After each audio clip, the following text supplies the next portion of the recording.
It's on the topic, My Soul Submarine is Searching for Thee. I found myself suffocating in the dark vapors of worldly ambition as my vessel sailed over life's seas.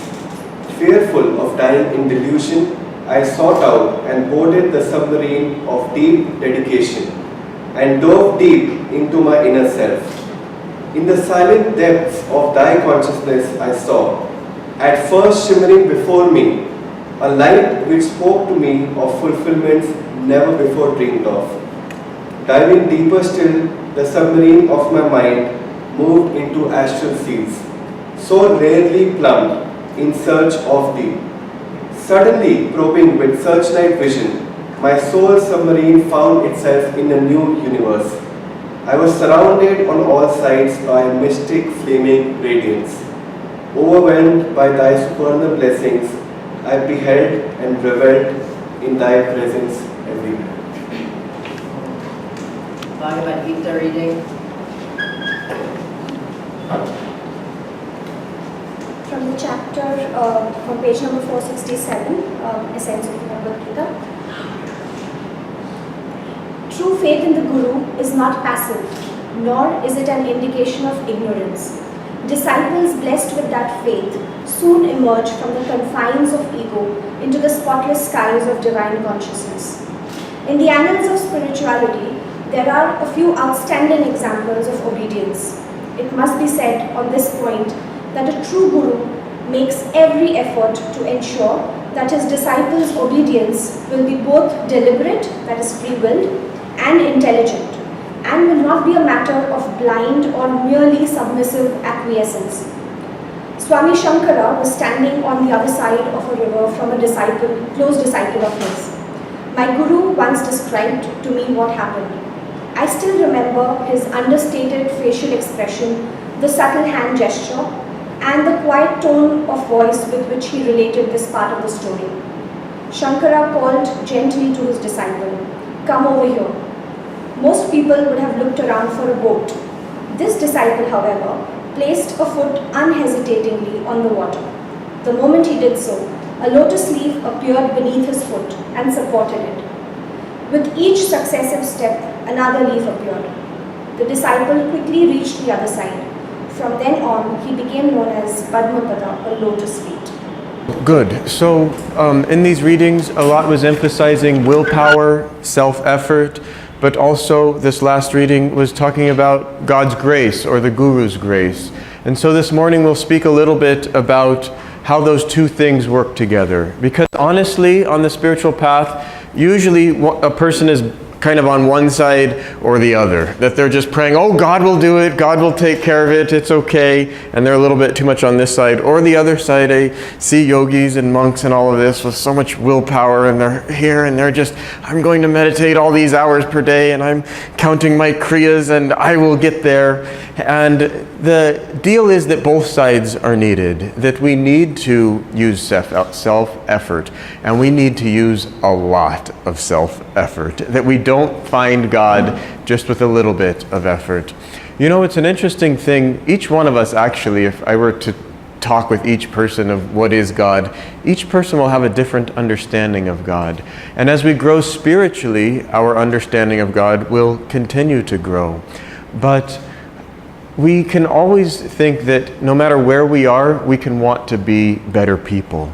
And then as we grow spiritually, that understanding of what a better person is will grow until ultimately we realize that what we want is to be one with God, and we want to be one with God's consciousness, and that we don't want too much outward perfection. A little bit of it is necessary just to make life smoother so that we can meditate more. But what we're really searching for is an inner perfection. And this grace, you know, all this effort that we have to put, really it's all to understand that the power that we have is actually not our own, that it's God's power. That, think about this question, what is grace? What is God's grace? What it really means is God's power. And don't be afraid of power, and especially don't be afraid of God's power. And it is a great, big, huge power, but don't be afraid of it. We should be cautious and wisely use that power. We don't want to misuse that power, but we need that power. It takes a great amount of power to find God. Those who have found God are not weaklings. Think of Jesus Christ in the temple when he drove out all of the money changers single-handedly. And you can imagine that it wasn't an easy process for him to do that. So he had the power. Master wrote about Sri Yukteswar that if he wanted, he could have been an earth-shattering warrior and easily had huge amount of power like that. The point is that we need that power, but we don't necessarily have to show it outwardly if we don't want to, but that we have it inwardly. And so grace, you could think, is like the sun that's shining outside, but our willpower is needed to open these curtains. And we must build our willpower. We need to do something every day a little bit more than we thought we could do. Master said, bite off more than you can chew, and chew it. And so do that. Force yourself gently to do more than you think that you could do. Another thing that I want to talk about in terms of grace is that Kriya Yoga allows us to draw more of God's grace. That Kriya Yoga teaches us how to purify ourselves on the inside so that we can have more energy flow through us. That Kriya Yoga really is a way of offering our own little ego back up to God here for fine-tuning in every moment. Kriya Yoga is not just what we do in our meditation room when we're sitting very still. Once someone asked Swami Kriyananda, when should we be aware of our energy in our spine? And I was thinking, oh, you've probably heard this. I know that we should be aware of it when we're practicing Kriya Yoga. But Swami Kriyananda's answer to that person was, we should be aware of our energy in our spine all the time. That we should be aware, where is our consciousness? When we face a problem, we shouldn't think, what do I want to do about this? We should think, what's trying to happen here? God, what is your solution to this problem? And so we should always be feeling, where is our energy? We should be highly conscious if there's a situation that makes our energy go down, and do the appropriate thing. Sometimes we can raise our energy up and raise the situation up. Sometimes it's right to retreat. Remember that environment is stronger than willpower. And so we have to very carefully choose our friends, choose our environment. Most of us probably work in an office where you can't change that environment, but you can be highly aware of what's going on within your own self. And when things get too negative in the office, you can step outside for a minute or two and do a little bit of japa or do a few kriyas and get yourself back centered and then go back into the battle. And let's face it, this life is a battle. And we're not here to run away from it. We're not here to be cowards. We're here to stand up and to fight. And to fight on the right side, to fight for the light, to fight for God. But it's how you fight. And it doesn't mean going and trying to convert people or to speak with loud words or hatred in our heart. It means to convert people by our own example. It means to be even more loving when people are angry at you.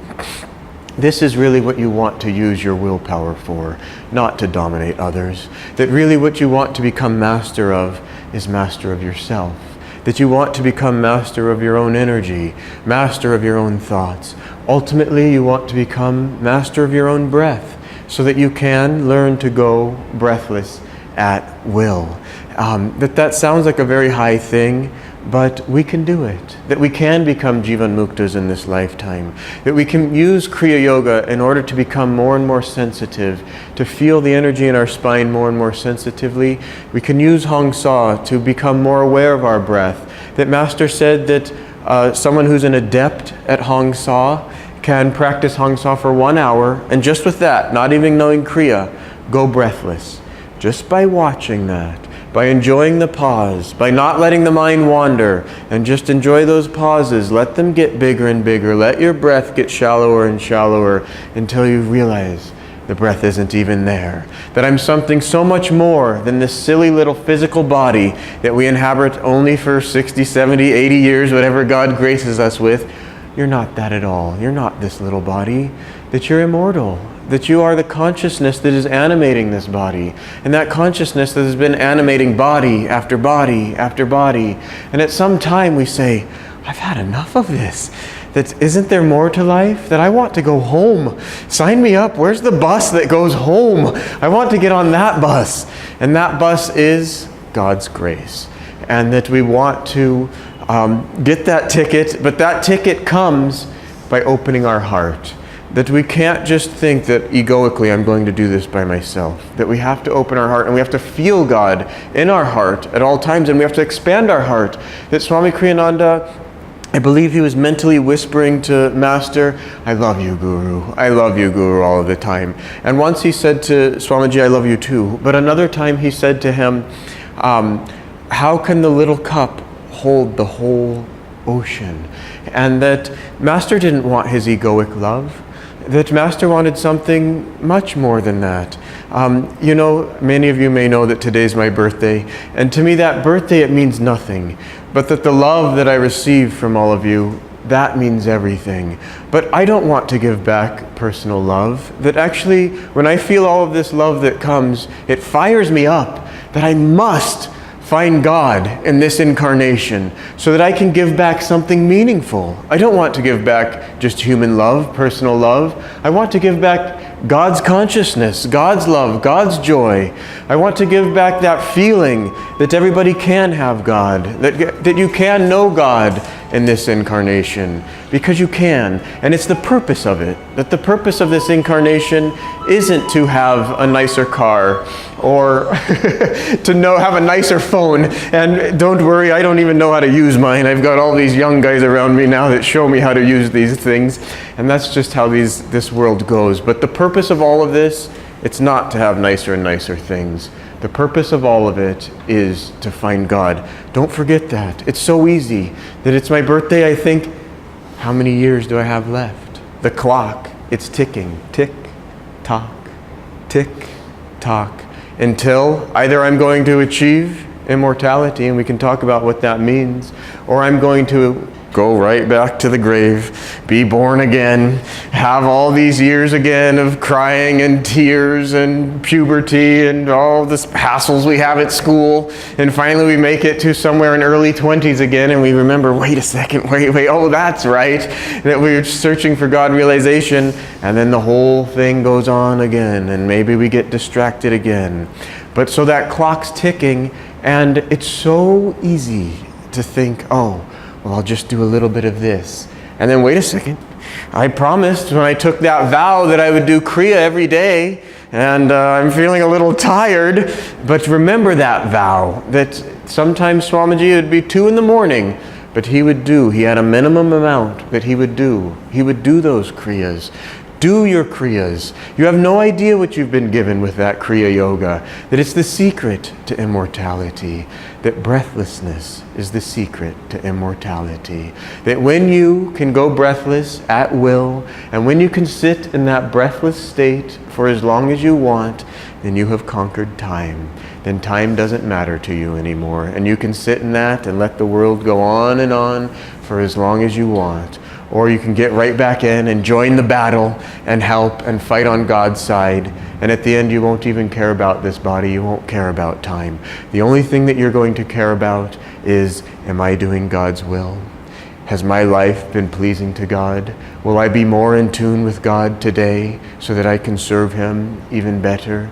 That Master said that He would come 1 trillion times if need be, on bleeding feet if need be, if even one brother was left by the wayside. That wasn't just for Master, that's for you too. That you need that type of attitude, that you too want to help all of your brothers and sisters, because you feel in your heart that it's not someone separate from you, that that's you, yourself, suffering there, and that how could you not want to help your own self, your own brother, your own sister, and that you will get to that state where you just feel that anything that is necessary, God, so that I can share your love and your joy, that I absolutely want to do that. And you will see also this incarnation, it's nothing more than a dream, that it actually doesn't exist, that you're just part of God's dream, and that you will know that no matter what happens to you, it's all right. So I'm going to close with this, that Swami Kriyananda, I've been reading a book, you have no idea how much self-effort that man put out, and you have no idea the tapasya that he went through to start this work. And so whatever tapasya that you're going through, just if negative things come at you, just go back in your spine and say, it's all right. And learn to be grateful for it. Learn to see that it's God who's given you that terrible thing, even if it's the worst physical suffering that you can imagine. It's all right. Or mental suffering, emotional suffering. It's all right. This too shall pass, and it will pass. But the important thing is, what is the attitude that you meet that challenge with? That if you meet it with the attitude with, it's all right, and you meet it with an attitude, with a lot of willpower, with a higher energy than that wave that's coming that looks like it's going to crush you, then you're going to be all right. And even if it does crush you, it's all right. Get up. Get up and don't feel beaten down by life's challenges. Those challenges have come to you from God to make you stronger. He didn't give you those challenges to beat you up forever. He gave you those challenges so you can get up and say, I am infinite. I am immortal. That I can do anything, but not by my own willpower, by God's willpower. So when those challenges come, have the right attitude. Have a lot of willpower. And I'm closing with this prayer. Remember it always. I will reason, I will, I will act, but guide thou my reason, my will, and activity to the right course in everything. It's a little chit that you sign between you and God, and then you're free. That you put all the blame on Him, and then that He has to take responsibility for it then. But in that prayer also, you have to use your willpower. And in the beginning, that relationship might be a little may, tu. Is that what it is in Hindi? You, hey, no, it's you. But in the end, it's not like that. It's a loving relationship. It's cooperating with God's grace. And in the end, it's not self-effort or grace. It's only God's grace that's always flowing through you. And life becomes so joyful, and you will know there's no challenge that God can't handle through you. Thank you. Such a joy to be here, and thank you, Jemal, and happy birthday again to you. This is a special time for Mumbai, as you can feel, and this topic of self-effort versus grace is just perfect for us because we're at a turning point here in Mumbai, about to get our own center. I was remembering a story of when I went to college in California. I went to, in my high school, it was one of the worst high schools in the country. And it was, but Venus and Serena went to that school. I went to that same school, Compton High. And, but it was pretty bad, but I got A's. I was very smart at that school. Then I went away to college. I went to Berkeley. Now that was hard. I got in through affirmative action, and I got into the school, and I was struggling. And that's where I learned will and willpower and self-effort. The first quarter, I had this class called physical anthropology. I don't even know what it meant. I was there, 500 other students. Teacher was really difficult. And the midterm, I had an F. And that was the first F I ever got in my whole life. And you know, people were leaving for vacation time and Thanksgiving, and my mother said, "Are you coming?" I said, "I can't come. I got an F."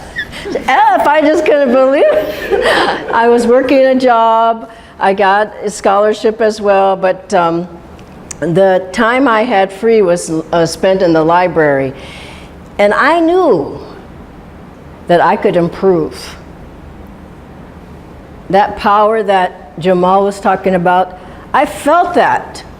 I didn't care where I grew up. I didn't care what the circumstances. I knew I could improve.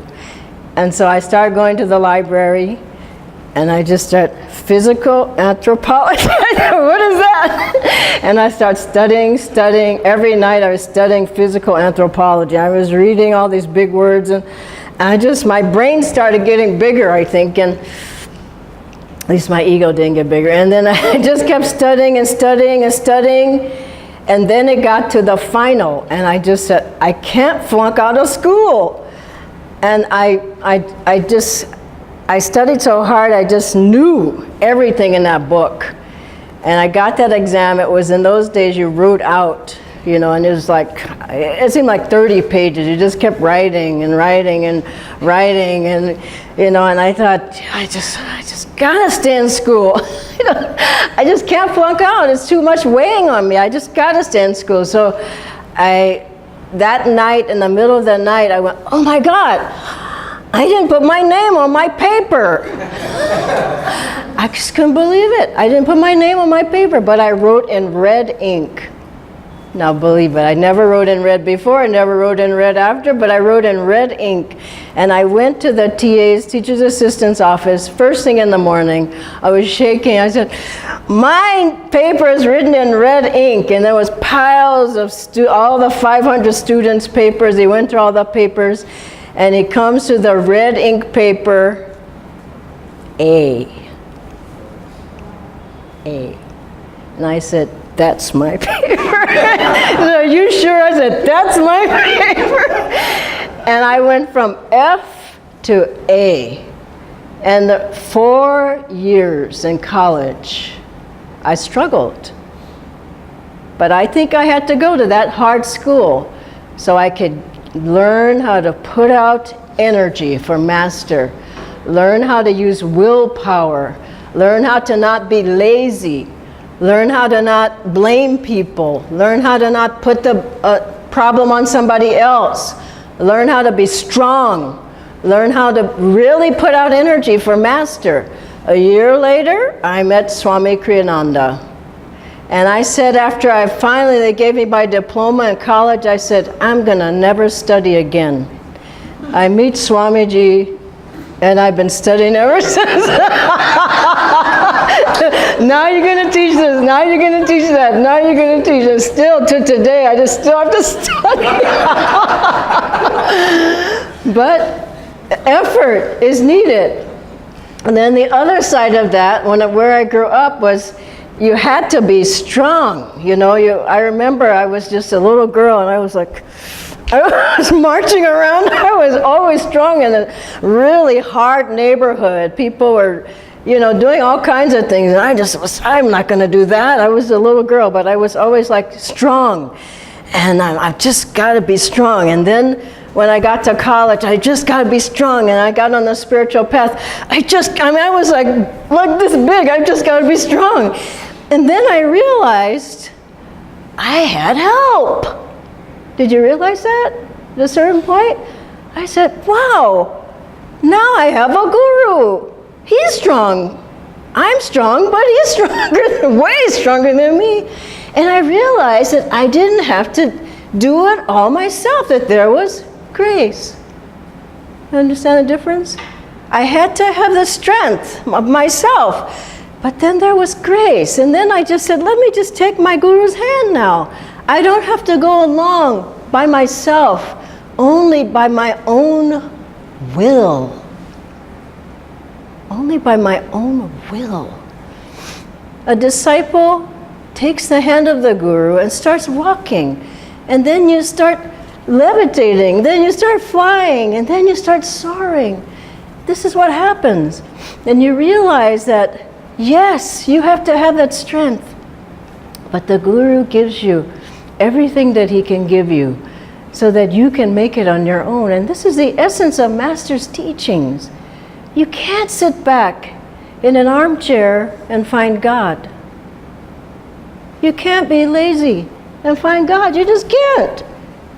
You have to really get going. And when Master had his classes, remember, he would run out on the platform, his hair streaming back, and shout out how it fills everybody. And he had people doing affirmations. Why? Willpower. He had people doing chanting. Why? Willpower. He had people doing healing prayers. Why? Willpower. He was saying, you have to get ignited yourself. Remember, he saw Swamiji walking by one day. He says, how are you, Walter? And Swamiji says, well, Master said, that's good. Just stamp it out. You know, and you get up in the morning, look outside. You know, I've never been in a monsoon before. I mean, I'm here in Mumbai. Delhi hardly ever has monsoon. So I wake up every morning, it's raining. It's raining again? I messaged Shuba, are we still going? And she says, come on, get up. And that you have to put out the energy to say, yes, I'm going to do it. And Swamiji taught us that with the superconscious living exercises. I'm awake and ready. I'm positive, energetic. I'm enthusiastic.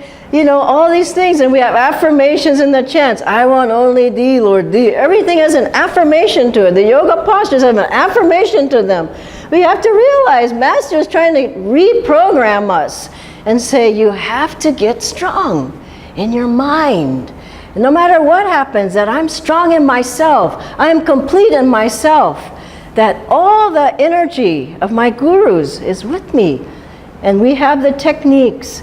Now I'll tell you something that, before I tell you that really, I had to think about this. I heard Swamiji say that, he said, when I founded Ananda, I heard on a talk, he said, I hoped that Divine Mother would take care of everything. And this is how we walk on the path. Okay, she's going to take care of everything. Well, I never saw that. He said, I hope she took care of everything. That, the money we needed would come, the people would come, the houses would be built, everything would happen, and she would just take care of everything. And he said, she didn't. She didn't do it. And he said, the reason she didn't do it, I had to gain the strength. I had to gain the attunement. I had to gain the magnetism. I had to gain the energy. And with that, then you find God. Otherwise, if Master had that one disciple, he called him a baby. In public, I would never allow that. And the man was a big, strong man. And Master said, he's my baby. You don't mind me calling you baby, do you? He said, I'm babying him. Everybody looks, he's baby. He said, you don't mind. And the man says, I don't mind it, Master. I just would never allow. And Master said, you see, he doesn't mind. But, who wants to be a baby? And who wants to come back again and again being a baby? And so, yes, put out the energy. And then that grace starts coming. Now, here's the question. Think about it. We have the teachings, but who's going to really uplift our kundalini? You're going to self-uplift? Who's going to really open the spiritual eye? I do it myself. Who's going to really bring the Om sound? I create it and I make that myself. Who's going to open your chakras? Self-opening. This, we have the practice, but all we're doing is turning ourselves up, our cup up, so to speak, to receive grace. I'm opening myself. I'm magnetic, I'm energetic from the practices. I'm open from the practices. I'm still from meditation. I'm focused from meditation. I look at the right place at least. and then what happens? Grace. Amazing grace. We've all heard that song. Grace then can come in. And it comes from the gurus. That Master has, remember one, Swami Ramakrishna, Vivekananda, said he had this deep spiritual experience with Ramakrishna. And he came out of that and his guru said, now you have a lot of work to do. He said, that was a true experience, but I have the key in my pocket. And this is Master has the key. He's waiting for you. And besides that, our role motto is Swamiji. Service, intense activity, Master told him, and meditation put second. And so it means put out the energy and make it happen. And then we will be able to be uplifted. And finally, I'll end with that beautiful story of the man who was carrying the wood. We all probably remember it. And it was his seva. And it was his effort. It's his self-effort. And he just kept doing what his guru said. He carried the wood every day for the stove. And then one day his hair got caught on the wood and he saw his hair was gray. Many of us been on this path 30, 40, 50 years. Your hair turns gray. You're nearly there. And he thought, I've been going all these years and still I haven't found God? And he started crying. And the guru races out and he catches the first tear and he says, if you don't know what you have, you don't know what you've achieved. Through the effort of that disciple, he said, if one drop of one tear would fall to the ground, there would be famine for 7 years. That's how great you are. Through effort, through serving, through doing what the Guru said. And so as we come up on our new center, just find a way, any way. Let me help, let me serve, let me help others, let me give, let Master use my hands, my feet, my voice. Let me do the yoga postures, let me do the chanting, let me set the altar up. It's going to be a wonderful time for us to use our self-effort, and through that magnetism, a magnetism that we have through that, draws the grace. And through the grace, that grace is what makes us free.